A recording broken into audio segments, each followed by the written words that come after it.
Welcome to the I-80 Club and the first After Nebraska Football of the season. Josh Peterson, Jack Mitchell with you to recap everything that is going on in the world of college football and talk some Huskers as well. Jack, hello. First time talking to you since the game. How are you? Welcome to a Saturday night of college football after a win. Oh, baby, you found me in a good mood tonight. Hello. God. Let's do some podcasting. I can't wait. I've got my new candle. People are wondering, here. Are you holding a candle? You are holding a candle. My daughter got me this. It's called Football Season from Bath and Body Works. Wow. Wow. How's it smell? How's it smell? You feeling good? You feeling good? It's too early. It's too early, and it's got to liquefy some more wax. Okay. Why don't we check back on that? So I'm stressed out, but this is called good stress. Okay, you want to know what good? My TV setup is. It's good stress. I'm not mad. I'm not mad. Don't put it on the internet. Don't put it on the internet. I'm mad. I can't figure out how I want my TVs, and I'm gonna try and stop thinking about it. But yeah. But it's week one. Hey, it's I don't think I did it right. I don't think I did it the way I want to. I got 3 visible monitors in addition to my 2 computers, and I unhooked the retro viewer. I forgot I took the Google whatever off that, so my retro viewer, the old Toshiba VCR TV combo, is not set up right now, and I didn't have time to set it up. But we should have done a week 0. We should have done a week 0 show last week, Jack. You should have walkthroughs for this. Like, we should have had a walkthrough. Yeah, a TV, we really needed one. Make sure you've got all your your Roku remotes labeled because I got 2. Make sure they all have fresh batteries. These are things next year. I think the week before we got to go through and we got to just make some. Got to do a practice show. Get the batteries in. If you're like me and you do multiple Roku motes, get labels on them. Yeah. My daughter helped me with this one. Basement, living room. Well, welcome in, everybody. Josh Peterson, Jack Mitchell. If this is your first time watching After Nebraska Football, actually, it's everybody's first time because this is a brand new rebrand for us as we get going with this season. But if this is your first time ever joining us for one of these Saturday night spectaculars, welcome. This is the I-80 Club. We do this podcast basically every day now. It used to be a twice a week thing that Jack and I did 3 years ago, and then we started adding more, and then last season we added more, and now we seriously are doing a podcast pretty much every day of the week. We would love to have you like and subscribe to the YouTube page, and if you want more, if you want to comment along, multiple ways to do so, Jack, of course, patreon.com, patreon.com/I80 Club. You can hang out in there. That is where our gorgeous, handsome, beautiful, smart subscribers are. Patreon.com/I80 Club. They're in the Discord server. That's where we will be reading the comments throughout the pod tonight. Or you can drop us a super chat here on YouTube. We will be happy to read that as well. But honestly, Jack, the bigger bang for your buck is to just become a subscriber, and you can hop in there and you can get into arguments, which is what people were doing throughout the 2:30 games earlier today, arguing about Tony White and Matt Rule being fired. It was, Jack, it's just, welcome back to football. It was so good. It was great discussions all over the Discord server, and you weren't a part of any of them. You're never there on Saturdays anymore. It's very sad. Well, this is the first Saturday of the football season, and I just came back from Kansas City. I did too. Wait, what do you mean? I got back literally. I got back literally today. I was driving, so I couldn't be on it. I got back yesterday, and I was yelling at people. I mean, you can yell at people all the time. Just a completely different. You're not understanding. I'm driving anyway. All right. No, it's good. It's probably better for me. I enjoyed, not being online a whole lot. Really being at the game. I wasn't even on Twitter a whole lot. I wasn't interacting. It's sad. Just a lot. I mean, I tweeted. I just didn't read the stupid replies. Yeah. Awesome. And so that was really good. I'm waiting to share my take. I mean, I did a 3-hour show, groggy. We all did a groggy show yesterday. Oh my God, Jack. We're also sleepy. I mean, they call it the new working in the mines. working in radio cover. Many have said that. They're like, yeah. Oh man, the sports radio or news radio gig. Anyway, no, I'm in a great. I had a wonderful weekend with my son. It was a blast. Good. Nebraska got a win. It was once I got there, driving there was absolute. It was horrendous. It was a 5-hour drive, and I even thought I had done all the things right to avoid the traffic. That was terrible. But once I got there, had a blast. And it was just, there's so many freaking people there. It was unbelievable. Like, Josh, we went to the Royals game last night, and like it was just like, this is so much nicer. There's we got in and we just parked and and then we got out in like no lines. It was unbelievable. I sat after the Husker game. I sat in my car with the car started for a half hour before I could move in any direction. Like on which day was this? On Thursday after the game? The game. Right. Yeah. While you guys were doing your show, I was listening to your show on the parking lot. I was going to come see you, but I was like, oh man, I should have come see you because you weren't going to get out of the parking lot. Sitting in my car did no good whatsoever. So yeah, this is great. I have not had a chance to talk to you about the game. I have no idea what you thought of. I haven't said much. Do that. By the way, normally these shows we're going to be on for 90 minutes. Normally, since Nebraska's game is now 2 days in the rear view, and Matt and I did an hour on it earlier today. We're just going to go for an hour tonight. And Jack has a DJ set coming tonight for subscribers. Again, patreon.com/I80 Club. He'll be doing that live during the Sickos games, as we call them, the late games. So go join Jack there. Actually, so that'll start at about 9:15, 9:30-ish. Josh, there's 2 minutes left in the LSU Clemson second quarter. We're going to have these games are going to go long. And it's only 10-3. We're going to start about 9:15, 9:30. I don't know for sure. But if anybody wants, for those who have been in the DJ mixes before, if you do want me to put some songs in my library, I'm not guaranteeing I'll play them, but go put those on the DJ Jack page on the Discord, and I will download those when I have time in between. We'll take a little break between the end of this show and the DJ set, and I'll post a rough start time there. So you can still join Patreon. If you have no idea and you're like, wait, Jack's DJ, what am I missing? It's award-winning. It's award-winning stuff. It's not. It hasn't won an award. It should. I'll agree. I'm kind of on the spirit of what you just said.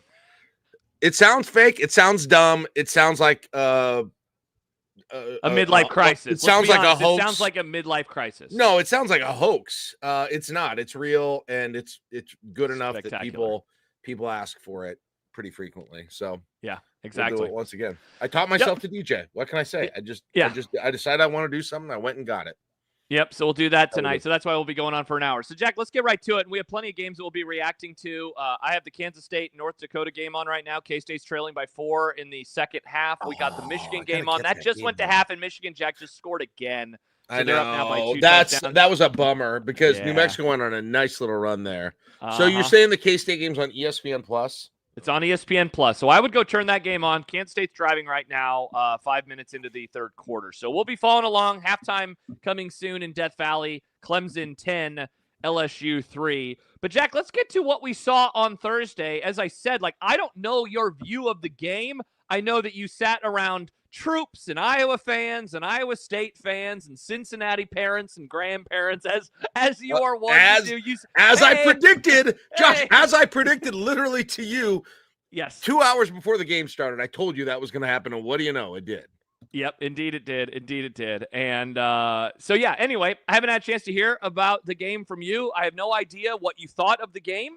So I'll just kind of open the floor up. 2 days later now, as you said on Twitter earlier, you've had 2 sleeps now with this game. How are we feeling about the 20-17 win? A groin kick avoidance once again for Nebraska football versus Cincinnati. You set me up perfectly, Josh, because that is my headline. That is more important than any other thing we'll talk about tonight. The fact that I wish we should publish the text Josh and I had during this game. As things happened and becoming kind of the connoisseurs of the groin kick process and not to brag, understanders of it. Some say experts, some say, but that's one of the things is now we can start to see the hallmarks of the groin kick even better developing while it happens. And so we were texting during it, and you saw a few of them. You saw a few more, and you're like, "This is happening. It's happening again. It's unbelievable." It looks like it's happening again, and it obviously it didn't. Nebraska's offense made a play. Now it wasn't the very end of the game, but that fourth down touchdown was the most anti-groin kick era play this offense has had in years. To get that in short yardage inside of the goal line on fourth down and convert and take a gamble on a play and have it work, that was completely different than what we've seen and what we've talked about. And then for the defense to make that interception on that last play, Malcolm Hartzog, I mean, basically, after I was thinking about it, Josh, I realized Cincinnati ran the groin kick script, if anything. Oh, boy. The ball at the end with the chance to tie or take the lead and then throw an interception on a play where arguably you didn't need to throw it that deep. So there were hallmarks there of a groin kick, but it was Nebraska delivering the kick instead of receiving it. And look, we'll get into all of the different things about the game. There were things I liked. There were things I didn't like. Okay. But I think for every one of those, I will keep it in perspective. And I know this may be an unpopular thing to do. I'm going to keep in perspective that it was one game and that every freaking year of my life of watching Nebraska football, the things that I thought were going to be for sure true after one game about a team almost never were. So it's a freaking fool's errand to assume everything you saw is going to be, that was a strength, is going to be a strength going forward, and everything that you saw that sucked is going to suck going forward. And that's all I see anyone doing. It's unbelievable we forget every single year to just take it in terms of the context of how likely it is that this is for sure going to be the case going forward. It doesn't mean I don't have thoughts. It doesn't mean I don't have things I really didn't like and really did like, but I'm just not ready to celebrate them as a victory, or in this case, probably even more, just say, well, we're effed right now that, they don't have this, they don't have that. They messed up with it like that. That's the rule going forward, because that's going to be so outdated like it is every time. But that said, I do think winning a game like they did, I think that does travel throughout the year. I think that does have impact, avoiding the groin kick 2 times in a row, making the defensive play at the end, making the offensive play when you had to. I think that's more important than anything else we'll talk about tonight, in my opinion. The fact that they were able to do that and the intangible way that is going to impact the way that they start to think about these games. They're going to start replacing the memories of the groin kick era with memories of Boston College in the bowl game, with memories of Malcolm Hartzog in the interception, with memories of the 4th and 1. And when they get in those scenarios in the future, those are going to be their most recent memories. And I cannot tell you how important that has to be. Like, Josh, I mean, so many people, we did the groin kick chronicle. Some people loved it. Some people hated it. But I'll tell you what. But a lot of people listened, and we appreciate all of them. But a lot of people listen. But I'll tell you what, I feel like I got a better understanding of what happened in doing it than I did living through it the first decade. Yeah, it really did help doing all that research, didn't it? And kind of going back through it game by game by game. It helped out a ton to kind of set us up for this year. Seeing like I became more sure that there is so much mental stuff going on with that. And I'm not surprised. I have it as a fan too. I had a fan in Arrowhead Stadium. I had a fan texting Josh and saying, "Here we go." But folks, Jack texted me throughout the entire second half about, this is it. We're going to look back at this play. This is the play. Everything's going to hell. We're going to lose. Like, you were not confident at all. And maybe there was a little reverse jinxing in that process from you, but you were not happy. You were not confident late in this game. Now that I saw so many of those hallmarks that we really talked about, and then just to see them pop up in that game, it just felt like, oh my gosh, now we see behind the curtains of what happens in these games, and I can see how it's happening again. And they, regardless of anything else, those 2 plays, again, the 4th down touchdown on the 1 yard line or 2 yard line or what it was, and then Hartzog making that play. And the other thing about it, Josh, is every time Cincinnati gave them a gift, remember one of the things we talked about in the groin kick eras was, like gift not used, luck not used. Yeah. Every time Nebraska got that, you say what you will about the whole game. Every time Cincinnati did something stupid, like trying at the end of the first half to matriculate it down the field when there was, I don't know how much, 50 seconds left on the clock or whatever there was.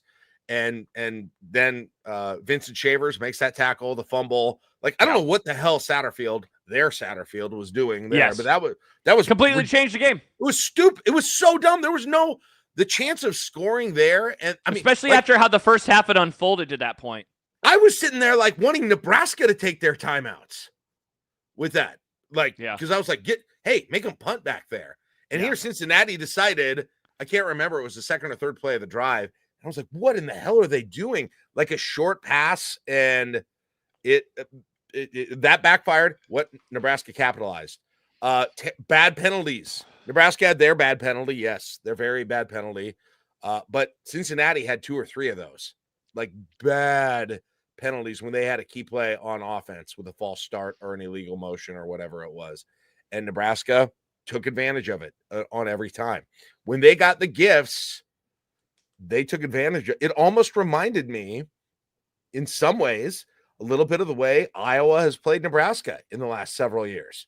Just waiting for the mistake. Just waiting for the mistake and capitalizing it and being so conservative. And this will get to one of my critiques later, but being so conservative on offense and defense that it doesn't look like you're playing that well. But then when you get the mistake, capitalize on it. Now, Nebraska didn't play mistake-free ball either, and we can get to that, but they capitalized on the Cincinnati mistakes.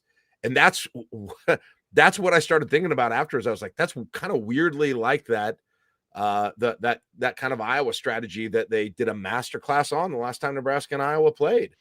Yeah. And, since he had that drive, but they decided to force it when maybe they shouldn't have, misread a defensive coverage, and there was Hartzog waiting for it there. So, so that's why I'm feeling good today. I don't know if everyone is, but that's why I'm feeling good, because that is the one thing I know, or I believe at least, that will travel throughout the season, is getting that win in the situation that they got that win. By the way, LSU just turned the ball over in the red zone with 9 seconds left in the first half. So they went for it on 4th and 2. So it will be going into halftime with Clemson up by 7 points. Texas A&M only up by 4 right now on UTSA. And I think that's kind of the vibe of the day right now, Jack, is a lot of teams have struggled or are disappointing, et cetera, et cetera. Like Kansas State's only up by 3 on North Dakota right now. And so very much a week 1 college football vibe is happening. And the important thing for Nebraska, of course, is that they escaped with the win. Fight a couple minutes ago said the groin kick script was flipped. It definitely, like, the thing, Jack, that I think now 2 days later can't stop thinking about are all of the things that went their way that usually would not go their way.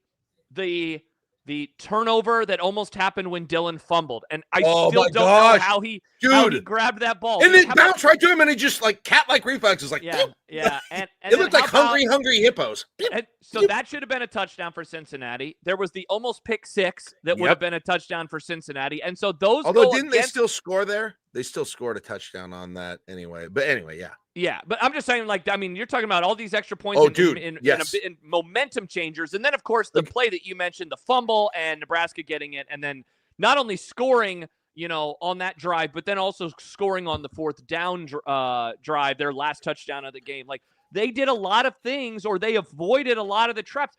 How about there was like a random play, and I mentioned this with Matt earlier on Coffee, where Emmett drops a wide open pass. Then the next play he picks up like 12 yards on the ground. Or, of course, the Hartzog interception, what preceded it?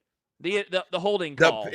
Two plays before that. And so, like, that I mean, it was, Jack, it was just like, it was very different in that regard, that they were able to overcome some of the classic mistakes or classic hallmarks of one of these types of losses and come away as a victory, with the victory. 100%. I don't think you can underrate how important that is. And I know that wasn't the vast majority of the discussion after the game, but I really think it's true. You're exactly right with Dylan's fumble. I mean, what did that remind me of, that play when he grabbed it and quickly got it back? The tweet I've had a million times, that Nebraska leads the nation in in not recovering other teams' fumbles. Yeah. Right. And when the other team fumbles, Nebraska basically being Cincinnati. Cincinnati played the role of groin kick era Nebraska over and over again. Now that I look at what happened in that game, they really did. Yeah. And it's, man, like that fourth down play, just killer. They get a stop there. It's huge that Nebraska gave them the shot, but they didn't get it. And again, that to me is the most important thing. But I do want to get to some of the other things that I didn't. I don't want to but I will tell you what, like anything I say beyond that is not as important, in my opinion. And to be honest, Josh, I would have rather had this than 35-14 win. I think and Jack, didn't you say that in the epilogue of the Chronicles where you were like, I need for them to get one of these types of wins? You can go back and listen. And they kind of got it against Boston College, but that was such a asterisky game that I didn't quite give them credit. But I do feel now like they've stacked 2 in a row, right? For sure.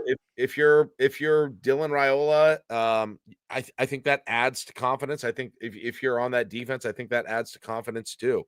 I think you can't minimize that. So, okay. So beyond that, what did I like? What didn't I like? And in the moment in the game, now I'm kind of seeing it afterwards. And I said that thing about Nebraska kind of doing the Iowa thing where you're baiting the other team to make the mistake and not making any yourself. I got annoyed with how conservative the offense was. And I got annoyed and specifically I felt like Dylan Raiola during the game. I felt like Dylan Raiola got so risk averse with his decision making that it rendered the offense, not very. That was the problem, that Nebraska couldn't get really take control of that game. Is they were just so risk averse with so many passes. Like they had deep routes out there, Josh. Well, you were at the game. You can see like there were deep routes on some of those, and he was avoiding them so often. So that was a little frustrating to me, but maybe that was part of the game plan. I don't know. Well, but a lot of the film heads have pointed out that they had 3 safeties throughout much of the game. So, like, it was hard to go deep. Joe says for those at the game, did Dylan miss some open receivers? He did. There were times where Dylan missed receivers again. Jack, like the takeaway that I've had multiple times now over the last couple of days, very, very similar to last year. Like, that's maybe my biggest frustration is that the offense reminded me of last year where it just didn't seem to have any sort of verticality. I thought the offensive line got pushed at times. I thought the offensive line struggled at times. They're not to do what if hour. But if what about the Pritchett false start? Like what different things happen in that moment if they get a touchdown on that? Because that was the drive of the night for the offense. Absolutely. That was a great drive because they got a couple of chunk plays. They went right down the field. I was actually on the field for that drive, Jack. I'd gone down there to watch it down near the Nebraska bench. That was an awesome drive. And then it only ends with a field goal, and so that's a disappointment. I like the new receivers, right? Like they caught the ball when it was thrown at them. I was pleasantly impressed by both of them. As always, I liked Emmett Johnson. Maybe I wish that he would have been a little bit better, but he was still the same guy as he always is, even though he got a million carries. But Jack, the depth behind him is just Josh, so thank you. So and by the way, go back and listen to our podcasts at the end of the transfer portal. And what were we talking about? The one thing when we were like, what are they doing at running back? Why are they not running back? They're just going to go with what they got at running back. And then, in the spring, he was talking about Quentin Ives and, just how legit he was. And then in the fall, it was Mekhi Nelson. It was Josh. They're not. No, nobody's like I get it. You're going to pump them up. You need to pump them up. You want them to be there if they need to be there. And so you're going to say that about them, but I don't think they think they've got anyone but Emmett Johnson in that room. And I think that's why they went away from those guys after the early struggle bus. They each got one carry. Yep, and then they said, never mind. No, I mean, they had those little formations where they had both of those guys in, but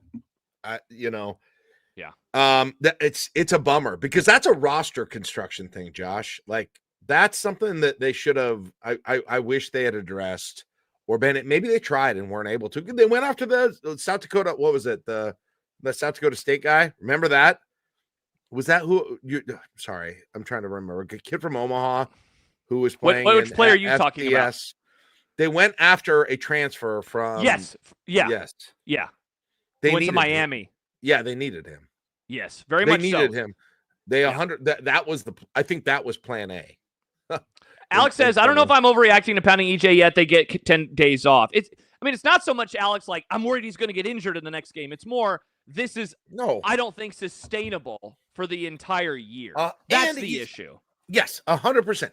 And yes, that's exactly right, Josh. It's not about you next can't week. do it it's with not one. about the week after that. It's about Michigan and Michigan State and Minnesota and Maryland and Iowa and Wisconsin or USC and UCLA. Penn State. Yeah, all that in a row. Find me a team that's doing it with one guy right now.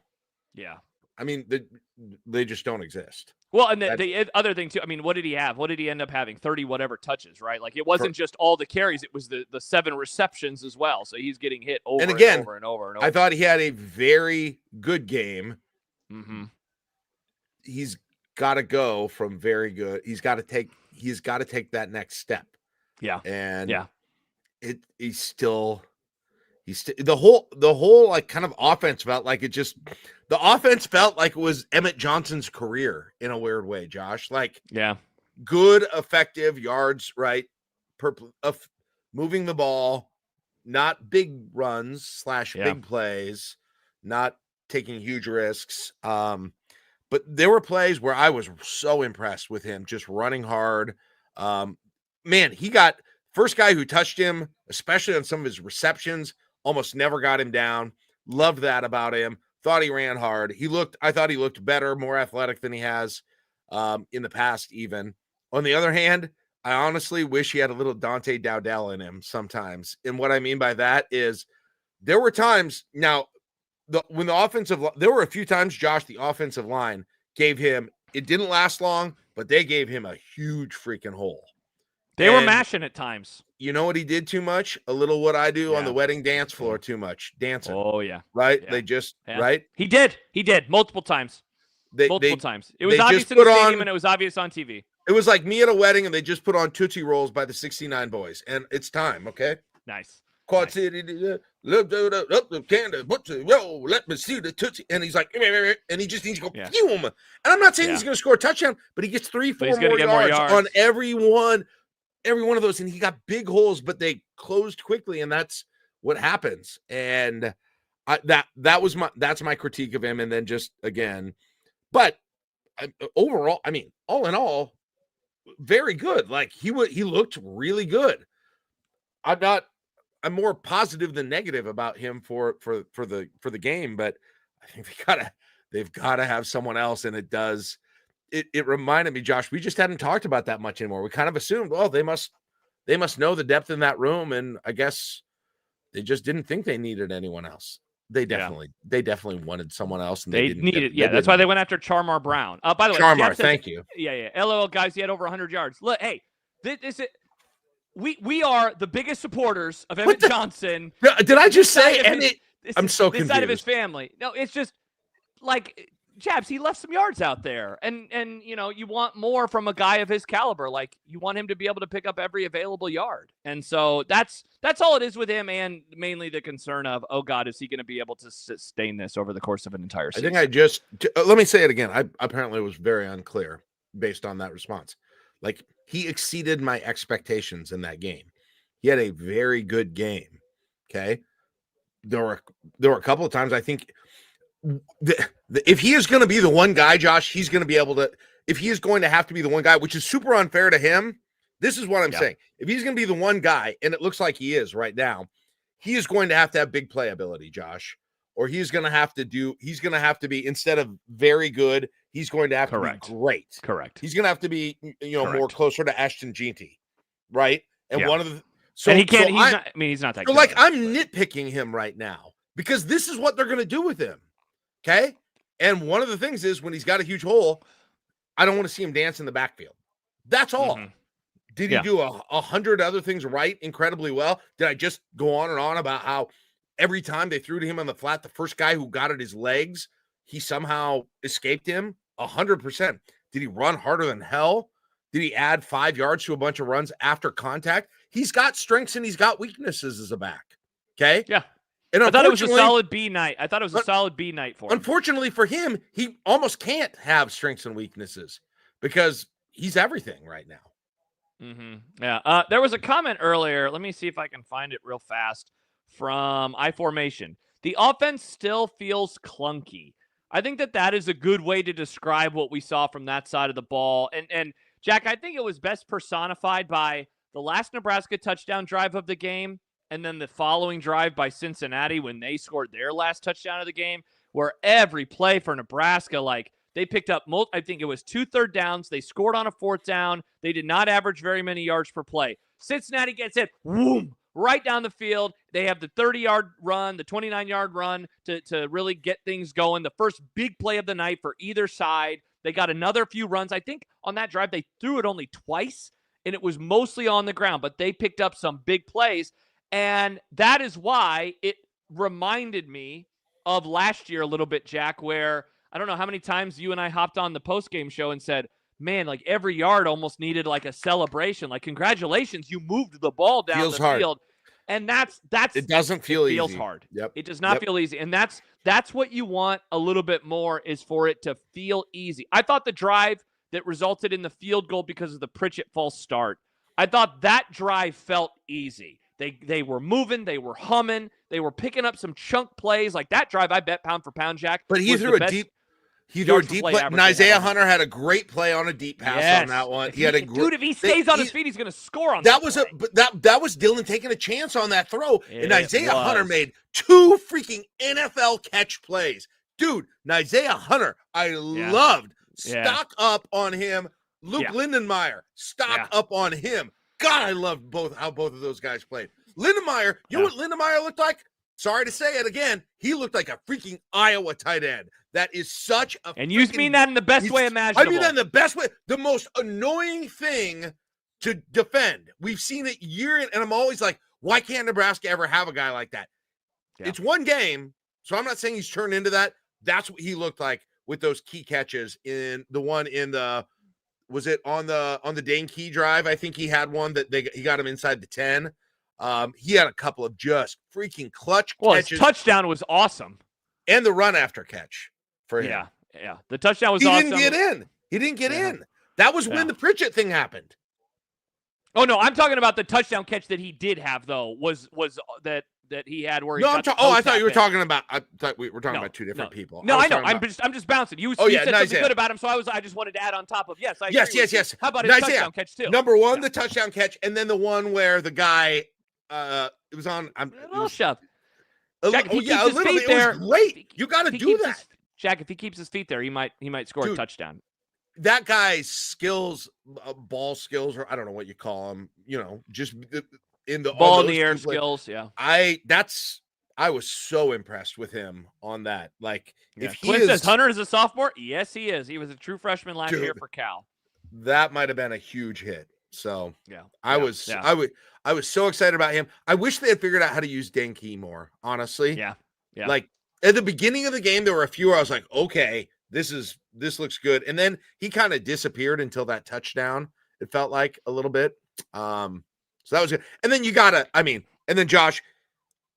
Lindenmeyer, you want to do more Lindenmeyer or something else now? No, the thing you got to figure out how to get Ja'Cory Barney more involved in a way that I'm looking at like you got. Jack, as always, low yards per catch, 5.4 yards per catch, 5 catches, 27 yards. Here are the numbers, by the way, on Key and Hunter. Hunter had 6 for 65 and a tutty. Dane Key 6 for 51, also a touchdown. The longest pass of the night was the 24-yarder to Hunter that we were just talking about a moment ago. And again, to go back to kind of the clunkiness, 5.8 yards per attempt for Dylan Raiola. Great completion percentage, 33-42. Of course, you're going to take a completion percentage like that every single night, but it does put an inordinate amount of pressure on every single play that you need to continue to make plays to move down the field. So, like, they need to find a way to scheme up some chunks and to see if they're able to do that. Obviously, a broken tackle, a long run, something like that is going to help all those things as well. They just need to find out how to do that. They got to figure out a way to get big plays. It was a problem last year. It was oddly not a problem the year before. That was like the biggest positive. The only thing they did do. Yeah, you're right. Sure. And again, I don't know. Maybe it was kind of part of the game plan here, especially the way Cincinnati defended them. So I'm not going to put that in the. And it's honestly, Josh, we're not going to have any idea about any. This is going to be a weird situation because we're going to wait a month till we know anything to some degree. about this team. They, they'll go these. They're going to go in and roll these 2 games. I can't imagine they wouldn't. If they do, they're big problems. And so we're just not going to know a whole lot more. But they'll change as a team, right? And when it's your first live action, you never know. But I think that's everything that I have on the offense. The offensive line was a mixed bag. Sometimes on the run blocking, I thought they looked great in terms of the holes that they opened, but there's too much pressure still, right? And that was an issue. And then there were a lot of times sometimes they'd open giant holes, and then they would go in streaks where it looked like there was never going to be anything there if they tried to run up the middle, and Emmett had people in his face immediately. So I thought that was a mixed bag. They tried the one deal with Harburg. I like their short yardage plays. I liked those. The Heine push. The Heine push. I liked that. That looked good. Yeah. I think they had Cam Leonard in there at one part, like a fullback. That was, that was good. Yeah, he took the place of Ty from last year, bringing in the big dog. And I feel unbelievably bad that it looks like. What have they said anything more about Bonner? I assume he's out for the year. I'd be stunned. Like, I feel bad about that, and like I'm not even trying to make up, but like it feels like they force some things with him. To be honest, I don't understand it. I didn't get it. Yeah. I don't get it. And it doesn't mean I want him to be hurt, because I think he does a lot of things really well, but I think they tried to force. He's like, oh, we're in the red zone now. It's time to find him. And they change. Like, don't do that. Don't do that. So I hope he's fine. I hope he plays again. So one more on the offense from my wife. She says it's very plausible they kept it purposely vanilla, but that's what I said. Was way too close for that strategy the last 4 quarters. Yeah, I would agree. But we'll see what happens in 3 weeks. All right. And real quick, I think part of it was Dylan's decisions. Like, I'm not even talking play calling. He needs to rip it, man. Stop being so risk averse. Just rip it. 100%. It's fine. He's not going to be the guy. He's not going to be the one that was foretold in the scriptures. No. Unless he takes some huge risks. People, people ask me sometimes, man, he just must not have a strong arm, huh? No, he does. He just do it. Yes. Throw it. Why is he not using his tools? That God gave it. Nobody gets these tools. Yeah. You have got to get him. He has got Josh. Why in the hell is he not bombing the ball occasionally? Yeah. Just do it, man. If you turn it over, fine. Plan, who cares? I'm wrong, but you have got to take some information. Is he ripped it ever? No, not really, man. He just doesn't do it. Like, I don't think we've ever seen what he can do. That is the insane thing. He is healthy now. Like, yes, I don't know why. That's my biggest complaint about the game, to be honest. Is if you've got this offense where, Josh, we talked about the parts, and almost all of it, we were either, in terms of the individuals or the position groups, we were either, oh, it was okay, or it was very good, and yet it combined for that. Yeah, for sure. Just do it. You're not using the parts right. We haven't talked about any of the other ones. Let's. I don't know about you, Jack, if you want to do defense now or save it, because there was a comment from Ben. Here comes the scary part, the defense. But I'll read this one second, I guess. Did special teams win the game? That's from Dave Fight. Let's talk special teams, because that's not going to take very long. Obviously, Archie Wilson, impressive. I keep saying this, Jack. I don't know what it's called. A quarterback has a pocket. What does the punter have? Whatever they have, he did a great job at managing that and not being stressed or rushed at all. The way that he takes his time and then punts the ball is going to give Nebraska's coverage so much time to go down there. I can't wait to they're obviously going to do a fake. He's so chill back there. Kicking a 50-yard field goal is nice. Return game was average, if not below average. But I gave the special teams a solid B. A nice performance from the special teams. I was a fan. Here's what it was in this game. It wasn't the schematic things. It was a punter and a kicker who could do their job. Yeah, how much does that just raise the floor of everything? 100%. Raises the floor of everything. We all know this. There are multiple games in other years where Nebraska goes 0-for-2 in field goals in that game, and they lose that game. Mm-hmm. As simple as that. Yeah, as simple as that. Or that punt that Cincinnati gets it on their last one, that they have the ball 15 yards further upfield than they do, or 20 yards further upfield. Mm-hmm. So yes, to me, that was the story of the special teams, is those two guys doing their job and not acting, and just doing their job like punters and kickers on other teams do their job. but just pounding that 52-yarder through. Yeah. And by the way, I was in that end zone. That thing had at least 5 more yards. I was going to say, everyone that was there was like, it thing could have gone 57. Got it for 57 yards. I would say it had at least 5 more yards. Interesting. Very, very interesting. It's weird because all we've talked about is, well, Eckler's going to get in here and improve the schemes, improve, all of those things. The biggest thing that changed today, long snapper did his job, the punter did his job, the kicker did his job, right? Yeah. The return decisions still weren't great in some ways. It wasn't devastating. Ja'Cory Barney never got freed up. They didn't figure out a way to get him freed up schematically. Like, it didn't seem like genius coaching, to be honest, to me. It was that they got the right guy. Just they executed. Which they got guys who could execute, which has been half the special teams problem, is they haven't had a kicker or a punter or a snapper or a holder or whatever it is. Matt McMaster said on Coffee this morning that it's wild that, like, obviously having a competent coach is massive. But, Jack, they don't have the kicker. They don't have the snapper. They don't have the punter without him. Like, literally, he was stashing Archie Wilson away. Remember, he told us that story, I believe, in the spring. And I knew that I wanted this guy, and I was going to get him at Tennessee. And so, like, he literally brought him with. Like, that's pretty crazy. And he got the kicker transferred in too, right, from Coastal Carolina, I believe. Correct. And he got those guys. So, like, Josh, you're right. Like, that might be the most valuable. Yeah. Everybody's like, this dude is a schematic. He's going to coach him up. He's going to motivate him. Honestly, his most valuable contribution might be getting the right guys in, and that's fine. Mm-hmm. Yeah. So, I mean, I don't really know if we have too much more to say with special teams. So let's get to the defense, Jack, because Ja'Cory Barney, they got to figure out how to give him some damn space. Get Ja'Cory, let Ja'Cory cook somehow. You got to figure out a better way to do it than you are on special teams and offense. That's all. D-Dub says this, and let's just use this as our way into the defense. He says, having 48 hours to digest, I feel better about the defense. They had 70 yards passing, which is great. And if you watch again, most of the passes were great on the run throws that found a small window. There was nothing there in the pass game. Many won't have a quarterback that can run the ball that well either. I think it's very possible the defense is going to be just fine. Interesting. So you disagree. What's the bigger concern, and I guess what is that concern level for you right now with that side of the ball? It was a mixed bag on defense. My biggest concern is they don't have any real playmakers that Nebraska's had the last 2 years in their front seven. They're not there. Mm-hmm. Ty Robinson was missed, and he was unbelievable. Nash Hutmaker was missed. It was rough to some degree, with the ability to, either get pressure, and if they did get pressure, good God, if you can touch him, complete the sack. The amount of times that they got close so many times. He got away, and that's. But I just don't know. I didn't come away from that with any person in the front seven.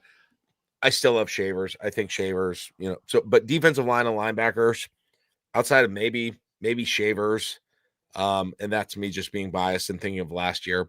That game did not get me excited about a single player in the front seven. Not a single one. Really? None of them? Williams Nwaneri, you didn't say, ooh. No, no. Really? Wow, interesting. Did you? I did. I was like, whoo. There would have needed to be a sack in that game for me to do that. True ball knowers, Jack, know that pressures are the more important statistic for a defensive lineman. Not a freaking Sorsby turns him into 15-yard runs. Bullshit. No, absolutely not. If you're tackle the dude, Sorsby looked that guy. I don't know how good he'll be, Josh. He was impressive during that. Sorsby? Game. Yeah. Not throwing the ball, but yeah, elusiveness, running. No, not throwing. I agree. He's got some scoot. Yeah. So, and just his ability to get out of there. But yeah. Fight says I was impressed by Nwaneri and McCullough. Yeah, Zason had that play that he could have picked it off and scored a touchdown within like 10 yards. He went up and instead of trying to catch it, he just wanted to bat it down immediately. So, I would not. That quarterback would have had to be on his back more for me to be impressed with any of the front seven. That I would have somebody needed to make a play on him. I saw none on him. Now, all that said, I owe some apologies. Okay. Okay. 2. The Nebraska Michael second. Severe. Oh, No, the amount of wrong things he said lately is really concerning me. But anyway, that's not for now. The Nebraska secondary. Okay. I characterized basically like the nursing home of the Nebraska secondary.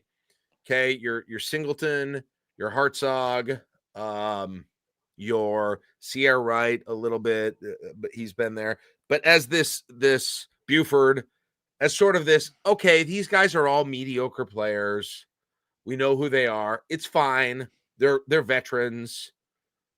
I talked about that a lot this summer. Like that was the area that we're because the pass defense struggled last year, and so it was like, cool, you're bringing back a lot of experience. But exactly. Like, were they that good? Exactly. You know? None of them have ever been all conference players, right? None of them have been ones where we loved Sierra Wright last year, but I know that Jack have had some concerns of like, is there not a sophomore slump, but a second-year slump coming? And part of that probably is my excitement last year for what they had at defensive back and how, and for the life of me, I suddenly cannot remember his name, but the guy who was in the Mel Kiper mock draft, how he just took a little bit of a step back at corner. And so we were all really excited for him. And so I was like, oh man, is that going to happen with Sierra Wright? Tommy Hill. Is this going to happen? Is this going to happen, with Sierra Wright this year? And they threw to him, I think, one time. They threw it his way one time on Thursday night. He shut. I mean, if you were sitting in the end zone, you can see why. Yeah, I would love to watch. Nobody's talking about him because you couldn't. Because people didn't say his people name, might not even realize he played. He had a great game. Nobody is talking about that. He had a great game. Deshaun Singleton had a very good game, I thought. Obviously, Hartzog had had the play that won the game. Yeah, he made the pick that won the game. And they had mistakes in there, but that whole group, I thought there were part of the reason that he looked so bad passing sometimes is they had nobody open. Yeah, they did such a great job. They were blanketed. And blanketed like obscenely, almost like to the point that it was funny sometimes to the coverage. And what's the new cornerback from Omaha? Now all of a sudden I can't think of names like Jones. Yes, unbelievably impressed with him. Yeah, he impressed me more than anybody on the defense. I think on that night. The secondary, maybe it's not just. Maybe I was unfair to them by just saying their value is in their seniority. For sure.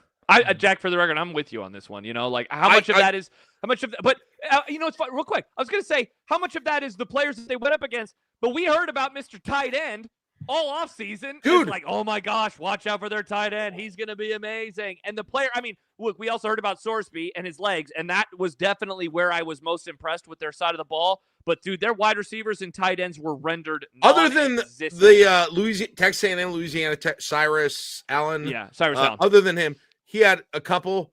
There was not a receiver who could get open. They didn't have a receiver who could handle our secondary.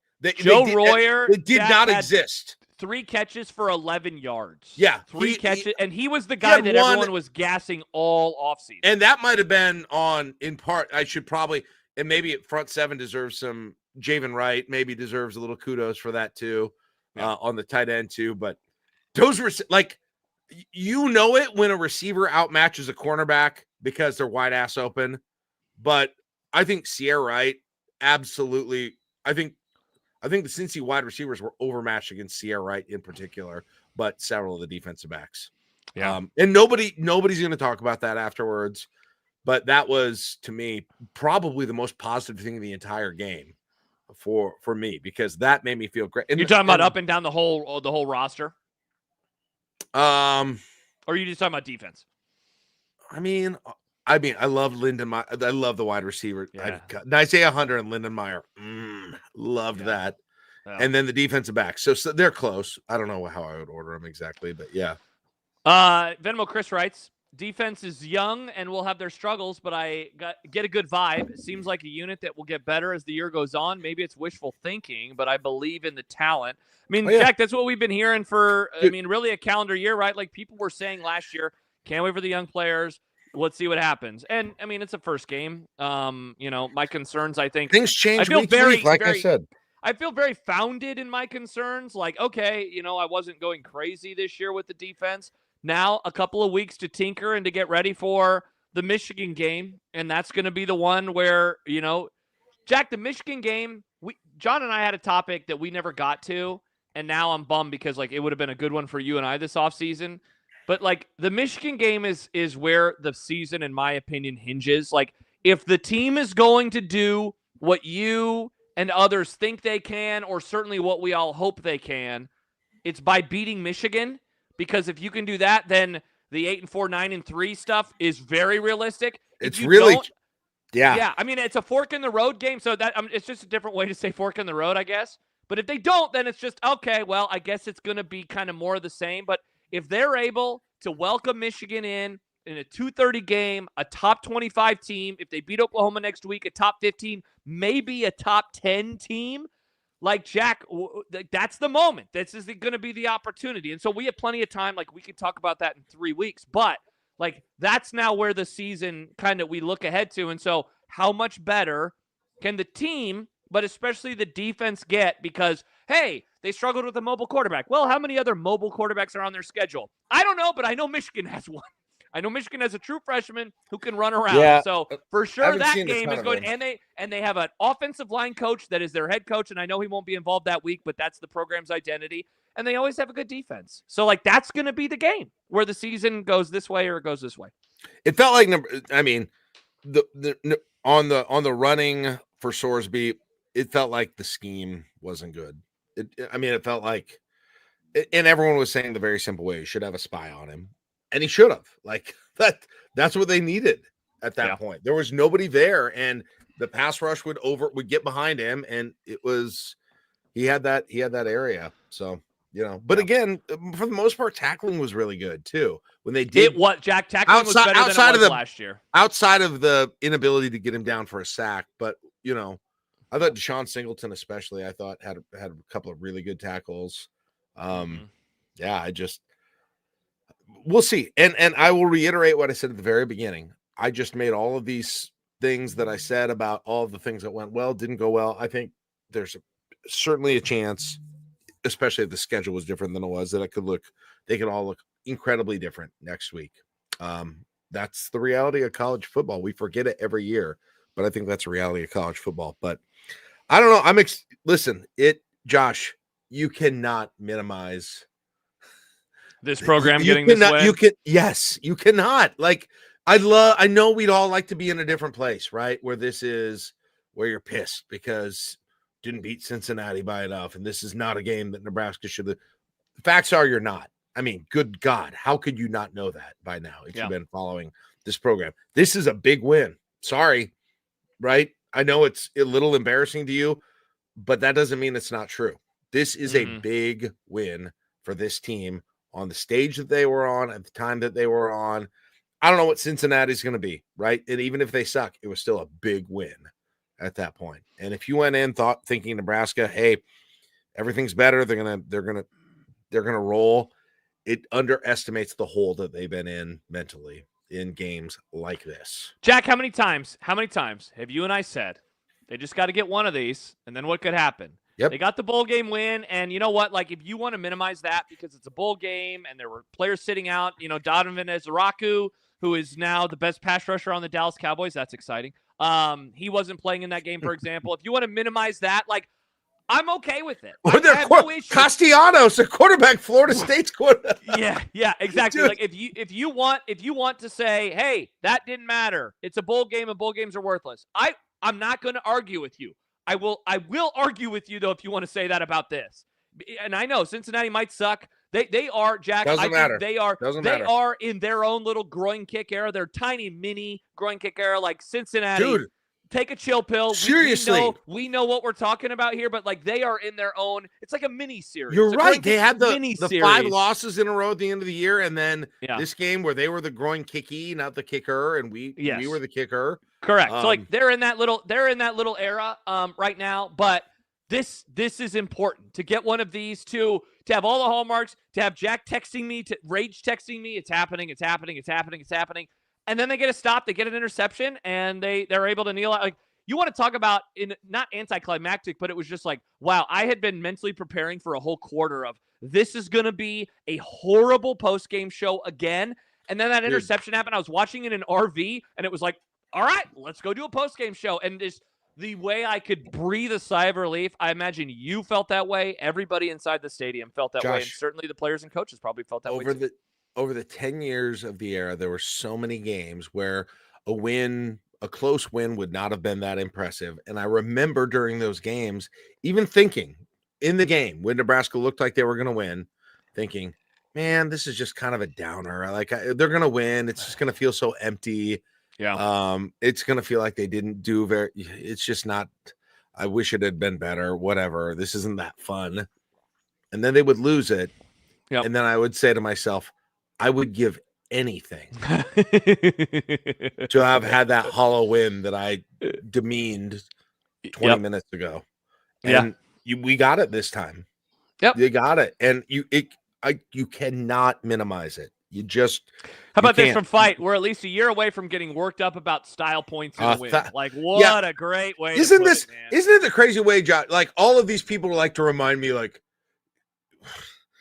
about how down, the program is in other contexts, but yet they have. But not in this context. It's so bizarre to me, right? Yeah, you know what, Jack? I wonder if that's why I have not, I guess I've probably been a little nitpicky, but that's my job. Like, I talk about them for a million hours. I have to kind of be. But Jack, I took this win as like, awesome, good job. Like, I don't really have a whole lot of frustration that the game was close. But I think part of that was my expectation on the season is admittedly lower than most. I picked 7-5 on the air the other day. All my other colleagues picked 8-4, and some people even picked 9-3. And so I went in with one expectation. So Furls, we're 1-0. We don't apologize for winning. You shouldn't. You never should. But I looked at this and said they did what they haven't lately.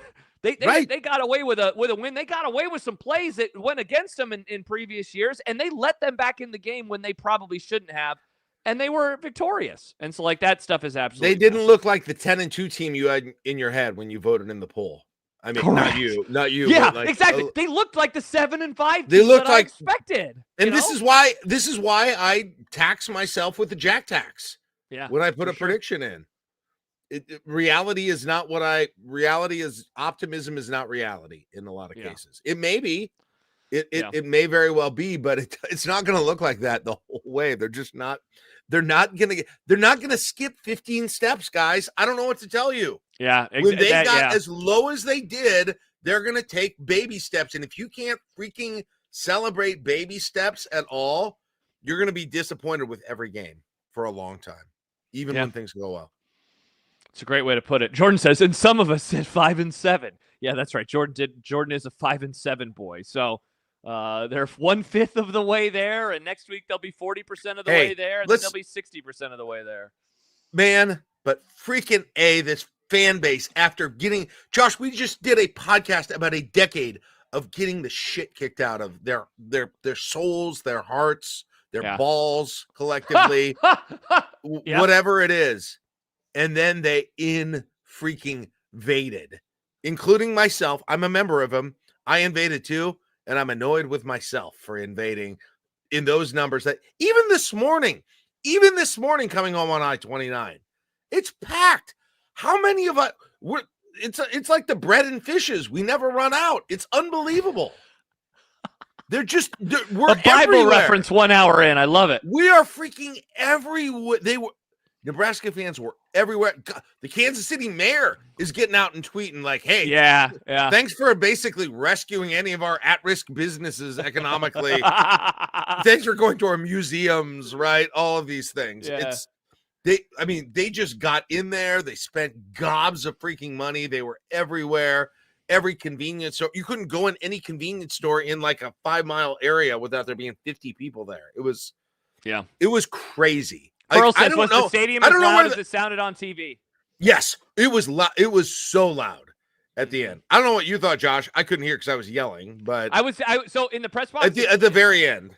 Yeah, not to pull a simple, it's hard tilted from the press box. So that's why I went down on the field, and it was loud, and that was awesome. It was so cool being down there on the field for the drive where Nebraska almost scored a touchdown, where Lindenmeyer was so close, and he just couldn't reach over and score.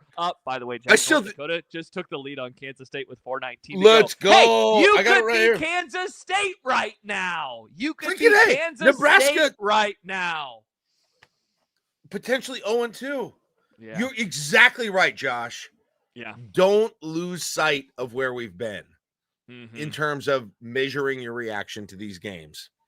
It's not realistic. And in other times you talk about it, you always remind, when I talk shit about the Big Ten West, everyone likes to tell me, well, Jack, Nebraska isn't any better than Minnesota anymore. Well, act like it now too, okay? Yeah, exactly. Act like it now. Yeah. Wow, this game over here, Jack, quite interesting right now. I've enjoyed. I got to do this more often. Just not say anything to anyone, and then just let it fly. And I got the sense, and I don't even know, just because of the nature of this trip and doing my show and then hanging out with my son, I really didn't consume it. I listened to your post game show. Overreaction. Yeah, because I was sitting in. Let me make one other point real quickly. Ooh, awesome. This whole phenomenon, again, of all offseason telling the media they're too negative, okay? Yeah. And maybe it's not the same people. Maybe it's two distinct populations, but telling the media they're either they're too negative or they're going for clicks on negativity, and then one game happens and Nebraska wins it. And I heard, and I didn't listen to hours and hours of either the post game or Connor's show or Gary and Matt's show. I didn't hear any of your show on Friday, no offense, but I heard bits and pieces of all of those other ones. Yeah. I heard at least 5 calls where people said the media didn't tell us how bad this was. They hid it from us how bad the running back depth was or how bad whatever is. Don't put that evil on me, Ricky Bobby. It makes me want to punch an effing hole in the wall. That makes one of us. I'm happy that you want to get mad at everybody for that type of stuff, but not, even though I don't get how you guys don't have sack up and chew those guys out. Because we couldn't talk to them. There was a 5-second delay the entire I did hear that. That was amazing. But I heard another one on Happer's show. Can you hear me? On Friday. Damn point. Go in there and destroy those people. Get me on that radio station. I'll fight. Jack, you have never seen a whinier bunch than the YouTube chat when we push back on a caller at all. They get, oh my gosh, why are you being so mean? Because they were idiots. Stop having a bad opinion, and then I won't yell at you for something. Man, oh my gosh. I couldn't handle it. Mm. Get those callers off there. Go to just the host. The callers are horrendous. Well, that's why people listen. I want 0 callers. Let them text in. You choose what you read. Get rid of those callers. They're terrible. Jack, are you describing After Nebraska Football available each week on the I-80 Club YouTube page? Could that be what you're now that you right say now? it?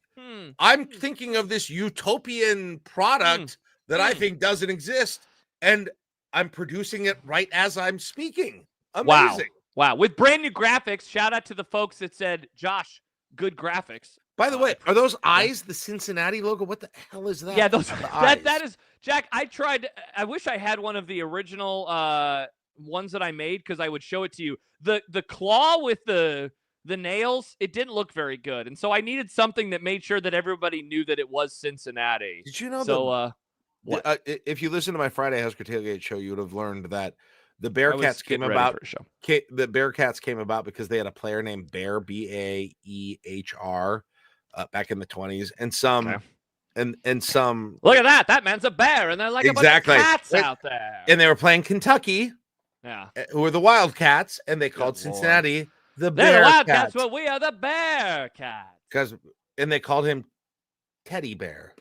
Jack, if that shit happened today, everyone would be so critical. Like, you're just going for clicks. But that's how nicknames were invented back then. Imagine if Sipple was naming all the teams, right? That's what it used to be. That would be quite interesting. That would be quite interesting. gotta be careful here. This utopia that Jack just described is indeed After Nebraska It's Football. real. It's spectacular. We'll go live within the next 12 hours of every game over the course of the season. Here's the plan, because there was a couple comments earlier like, hey, what are you guys doing with the show throughout the season? If Nebraska plays at 11, 2:30, 3 o'clock, we will do a post-game show that night, and we will do it at 8 o'clock or adjacent to 8 o'clock. If I have Big Red Overreaction duties for the radio show, it'll get pushed back a little bit. If I don't, then we will hopefully start at 8 o'clock on Saturday nights. If Nebraska plays in prime time, Jack, then we will do a Sunday morning post-game show, which is what we will be doing next week for the Akron game. Jack and I have actually not talked about the time. We will do that off the air. Stay tuned. We will let you know. But it will be available on the YouTube page. We will let everybody know what time those are going to start. So that is the plan for the rest of the season. Saturday night, recapping Nebraska's wins or losses, except if they play in the primetime game, then we will do it on Sunday morning. Normally, if they do not play on Saturday, like they'll have another Friday game this year, Jack, we're probably not doing a show on Saturday night. We wanted to do one, though, because you and I didn't get to do coffee together today. And I'm glad we did. I feel This was awesome. I need to work through some stuff, so I'm good. I'm a little bummed I can't. I'm excited to get back to the college football. Well, I got to do a DJ set, so I can only sort of do that. But yeah, exactly. Yeah. So, normally, for example, after the Minnesota game, Jack and I will do coffee the next day. That will become Kansas State's going to lose. Oh, my gosh. Did North Dakota just get the ball? I think so. I think it was a 4th down, right? Bro, they are about to start off 0-2. Let's go. 0-2. Wow. So who wanted Chris Kleiman as a coach here? I did have him on my big board. I don't see anyone. Yep. Oopsie poopsie. So, Minnesota game, we will do a coffee show the next day. That will become our post game show. Just follow us on the socials, unless I get banned on Twitter again, and you'll find out. What the hell's going on with that? Did you figure that out yet? I have no. I'm back. I have no idea why I was banned, but it was the 3rd time in the month. You've been banned 3 times. Yeah. But I'm back. So those are the things that we have coming up. If you want everything that we have to offer, bonus shows, every episode of Volleyball State, and other things that we put behind the paywall as LSU intercepts it, Patreon.com, Nice. Patreon.com/I80 Club. We had a really good Big Ten breakdown yesterday with Ben Stevens, and Jack, his big emphasis on Texas-Ohio State was the defense. Well, I'd say he nailed that one because that game was built. God, we didn't even get to talk about the day. I had takes on the day. Florida State beat Alabama. How about that, Jack? That was pretty funny. How about Sheldon writes, yay, Volleyball State. There will be a new Volleyball State. How about Nebraska transfers that 80% of the fan base couldn't have named, just schooling maybe the best offensive lineman in the nation? You talking about Mr. Proctor from Alabama? Is that what you're talking about right now? Yeah, he was put in the spin cycle a couple times there today, Jack. Not great. Dude, how many people knew Stephon Thompson last year? I remember him. Well, yeah, he didn't even play that. He didn't have a huge role on the defense, and he was looked great out there.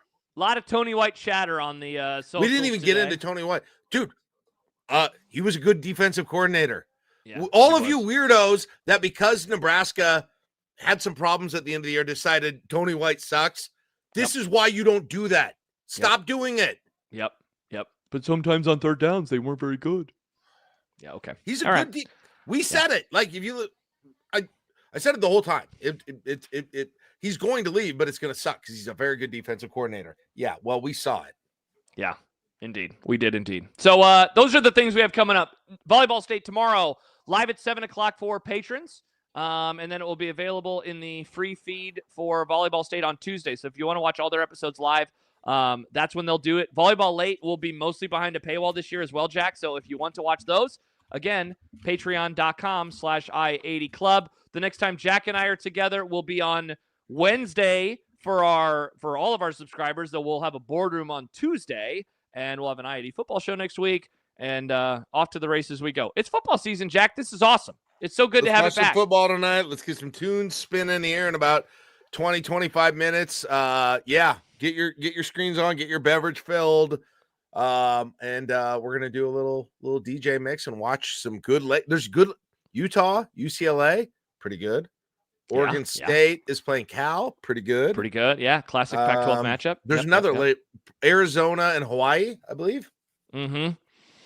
And then this Clemson game. How much? There's a lot of time probably left in this, I assume. It's 10-10. Yep. 10-10. Oh, it's 6.5 minutes. Yeah, there's tons of time left. Great. Yeah, Jack, there is a shitload of time left in that game. Right, Michigan's only up by 10 with the quarter to go. I mean, Jack, we got a lot of football. We gotta. That's New Mexico. They're so much worse than Cincinnati. They're at home. Okay, they're so bad. They're so bad. Albany is slightly better than Lincoln Northeast. Okay, Iowa had some. Their court. Calm down. Enjoy the weekend, everyone. Enjoy the weekend. All right, Jack. Day fight. One more. When does the Mr. Touchdown leaderboard drop? Week 1 goes all the way to Monday. So give us just a. I'll put it on bit Tuesday. Of time. Yep. Just a little bit. Whoever of time. had. I was laughing because McMaster took Dante Dowdell and then he had like an 80-yard touchdown. By the way, we're gonna have to start doing like how they do Huskers in the NFL. We're gonna have to do Huskers on other teams in college, like an update. Oh, that's good. I like that. This week's Husker in the transfer portal. This week's Dante Dowdell. Rush for an 80-yard touchdown. Yeah! That would be really funny. That would be really funny. I actually think, now that you say this, Jack, I think I had this idea a couple years ago, and we just never did it on the radio. So maybe you and I finally do it. Today was the ultimate day for it, to be honest. Stephon Thompson, who you definitely don't remember, had multiple James pressures Williams, in Florida State's surprise win. By the way, one more thing, Jack. Gosh, dude, Borkershire had 3 catches in the first half for Texas A&M. Did he really? Yes. All right, well, let's log off because LSU's about to score. Michigan's in a tight game. Let's go. Kansas State is going to get the ball back and have a chance to win. Okay. Unless, there's a flag, so maybe they won't. Either way, thanks, everybody, for joining us. This was After Nebraska Football, the brand new post-game show. Patreon.com/I80 Club for everyone. DW. Josh actually does a pretty solid stadium voice impression. DW, thank you. All right, that was terrible. He's Jack Mitchell. I'm Josh Peterson. This was After Nebraska Football. We will talk to you soon. Bye-bye.